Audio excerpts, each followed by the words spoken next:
Bonjour, je m'appelle Olivier Walatika. Si nous sommes installés aujourd'hui dans nos studios de télévision, c'est pour vous parler de certaines facettes du travail de mise en onde d'un réalisateur d'émissions de télévision, avec lesquelles les étudiants du programme de production télévisuelle devront se familiariser. Vous n'êtes pas sans savoir que les responsabilités qui incombent au réalisateur d'une émission de télévision sont grandes et que ce dernier doit voir à tous les détails pour assurer le succès de l'émission en régie. Le réalisateur est le roi et maître. C'est lui qui dicte la marche à suivre. Il doit apprendre à communiquer ses directives à l'ensemble des opérateurs techniciens qui l'entourent de manière claire et précise. Si le réalisateur veut que je m'adresse à une autre caméra que celle à laquelle je vous parle en ce moment, il doit transmettre cette directive à son régisseur de plateau, qui lui, au moyen de gestes précis, me fera comprendre qu'un changement de caméra est imminent. Avant l'enregistrement, le réalisateur aura pris le temps de préparer une liste détaillée de plans de caméra pour chacune de ces caméras, de manière à ce que chaque cadreur sache exactement quel cadrage employer et à quel moment les caméramans Les caméramans sont d'ailleurs embauchés pour leur sens artistique, leur rapidité d'exécution et leur capacité d'adaptation à toutes sortes de situations au moment même où je vous parle. La caméra 3, telle que demandée par le réalisateur, se déplace pour aller cadrer une image posée sur un chevalet. Vous pourrez voir cette image dans un instant, car c'est aussi la responsabilité du réalisateur de montrer aux téléspectateurs des images qui sont en parfaite synchronisation avec les propos tenus par l'animateur. Par exemple, si je vous parle d'un livre que j'ai lu dernièrement et qui m'a beaucoup plu, eh bien, il faudra que le réalisateur montre aux téléspectateurs l'image de ce livre au moment où je vous parle. Après serait trop tôt et gâcherait la surprise. Avant serait trop tôt et gâcherait la surprise, et après serait trop tard et frustrerait le téléspectateur. Et si au même moment où je vous disais que ce livre, vous pourriez vous le mériter en composant un numéro de téléphone, eh bien, le réalisateur serait tenu de montrer à l'écran le numéro de téléphone. Le numéro devra apparaître à l'écran assez longtemps pour que les gens puissent le prendre en note, bien évidemment. Et maintenant, si je voulais vous faire apprécier la pochette de ce disque audio numérique, le réalisateur doit donc maintenant demander au cadreur de la caméra 1, déjà bien placé pour capter cette image, de nous montrer un gros plan sur la pochette que je tiens dans mes mains. Pendant que l'on voit la pochette en gros plan sur l'écran de télévision, il serait souhaitable que le réalisateur passe une commande au preneur de son pour que celui-ci nous fasse entendre en sourdine et en plein son par la suite un extrait du disque. Le téléspectateur souhaiterait qu'apparaisse à l'écran en complément d'information le titre de l'album ainsi que le nom de l'artiste.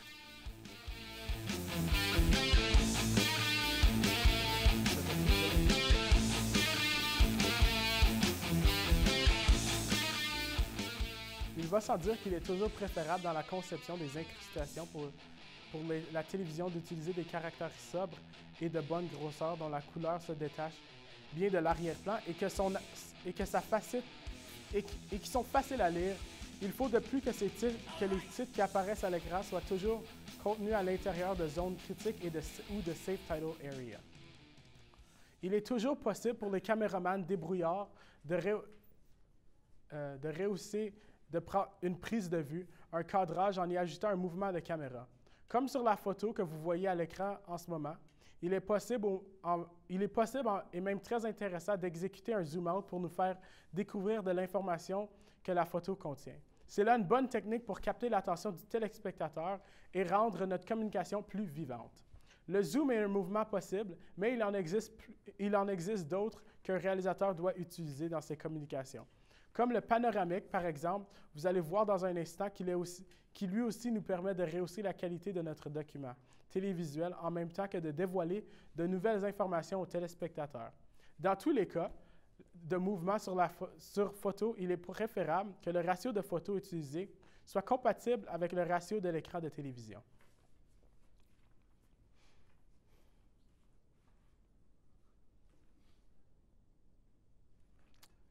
En conclusion, maintenant, signalons qu'à la fin d'une émission, le réalisateur doit s'assurer que la fin de son émission se déroulera sans bavure. Dans un premier temps, on fait entendre la musique de fermeture en sourdine, musique que l'on aura pris soin évidemment de backtimer pour obtenir une finale plus percutante et professionnelle.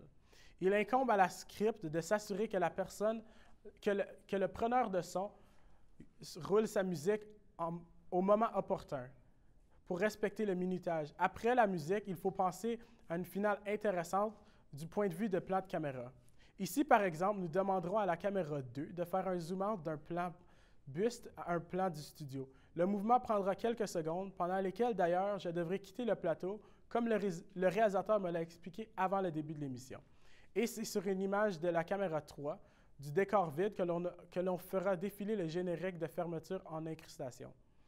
La musique, quant à elle, se terminera une seconde avant la fin du compte à rebours en fade-out. Pour la fin de l'émission, qui lui nous oblige à faire un fondu au noir. Merci d'avoir été des nôtres et bonne réalisation.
Bonjour, je m'appelle Lisa Béard. Si nous sommes installés aujourd'hui dans un studio de télévision, c'est pour vous parler de certaines facettes du travail de mise en onde d'un réalisateur d'émissions de télévision avec lesquelles les étudiants du programme de production télévisuelle devront se familiariser. Vous n'êtes pas sans savoir que les responsabilités qui incombent au réalisateur d'une émission de télévision sont grandes et que ce dernier doit avoir à une foule de détails pour assurer le succès de l'émission. En régie, le réalisateur est roi et maître. C'est lui qui dicte la marche à suivre. Il doit apprendre à communiquer les directives à l'ensemble des opérateurs techniciens qui l'entourent de manière claire et précise. Si le réalisateur veut que je m'adresse à une autre caméra que celle à laquelle je vous parle en ce moment, il doit transmettre cette information à son régisseur de plateau qui, lui, au moyen de gestes précis, me fera comprendre qu'un changement de caméra est imminent. Avant l'enregistrement, le réalisateur aura pris le temps de préparer une liste détaillée de plans de caméra pour chacune de ces caméras, de manière à ce que chaque cadreur sache exactement quel cadrage employer et à quel moment. Les caméramans sont d'ailleurs embauchés pour leur sens artistique, leur rapidité d'exécution et leur capacité d'adaptation à toutes sortes de situations. Au moment même où je vous parle, la caméra 3, telle que demandée par le réalisateur, se déplace pour aller cadrer une image posée sur un chevalet. Vous pourrez voir cette image dans un instant, car c'est aussi la responsabilité du réalisateur de montrer aux téléspectateurs des images qui sont parfaitement en synchronisation avec les propos tenus par l'animatrice. Par exemple, si je vous parle d'un livre que j'ai lu dernièrement et qui m'a beaucoup plu, eh bien, il faudra que le réalisateur montre aux téléspectateurs une image de ce livre au moment où je vous en parle. Avant serait trop tôt et gâcherait la surprise. Après serait trop tard et frustrerait les téléspectateurs. Et si, au même moment, je vous disais que le livre, vous pourriez vous le périter en composant un numéro de téléphone, eh bien, le réalisateur serait tenu de montrer à l'écran ce numéro de téléphone. Le numéro devra apparaître à l'écran assez longtemps pour que les gens puissent le prendre en note, bien évidemment. Et maintenant, si je voulais vous faire apprécier la pochette de ce disque audio numérique, le réalisateur doit donc maintenant demander au cadreur de la caméra 1 de bien se placer pour capter cette image, de façon à nous montrer un gros plan de la pochette que je tiens dans mes mains. Pendant que l'on voit la pochette en gros plan sur l'écran de télévision, il sera souhaitable que le réalisateur passe une commande au preneur de son pour que celui-ci nous fasse entendre en sourdine et en plein son par la suite un extrait du disque. Le téléspectateur souhaiterait aussi qu'apparaisse à l'écran, en complément d'informations, le titre de l'album ainsi que le nom de l'artiste.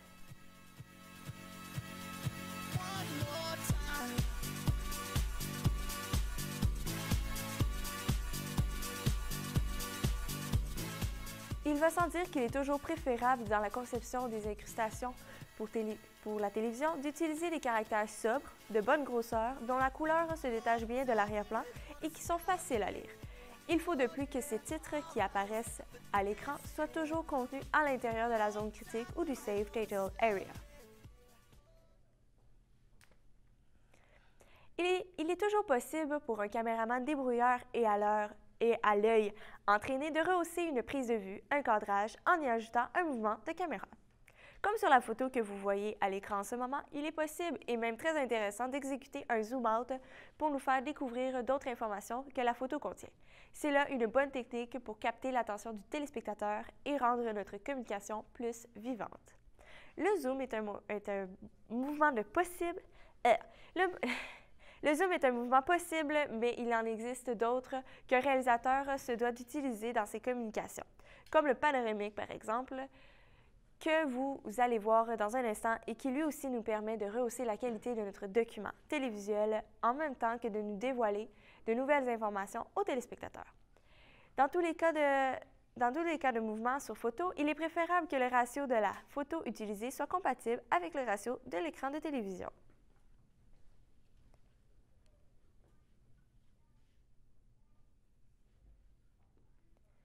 En conclusion, maintenant, signalons qu'à la fin d'une émission, le réalisateur doit s'assurer que la fin de son émission se déroulera sans bavure. Dans un premier temps, on fait entendre la musique de fermeture en sourdine, musique que l'on aura pris soin évidemment de back-timer pour obtenir une finale plus percutante et professionnelle. Il incombe à la script de s'assurer que le preneur de son roule sa musique au moment opportun pour respecter le minutage. Après la musique, il faut penser à une finale intéressante du point de vue des plans de caméra. Ici, par exemple, nous demanderons à la caméra 2 de faire un zoom-out d'un plan buste à un plan du studio. Le mouvement prendra quelques secondes, pendant lesquelles d'ailleurs je devrais quitter le plateau comme le réalisateur me l'a expliqué avant le début de l'émission. Et c'est sur une image de la caméra 3 du décor vide que l'on fera défiler le générique de fermeture en incrustation. La musique, quant à elle, se terminera une seconde avant la fin du compte à rebours en fade-out pour la fin de l'émission qui, lui, nous oblige à faire un fondu au noir. Merci d'avoir été des nôtres et bonne réalisation!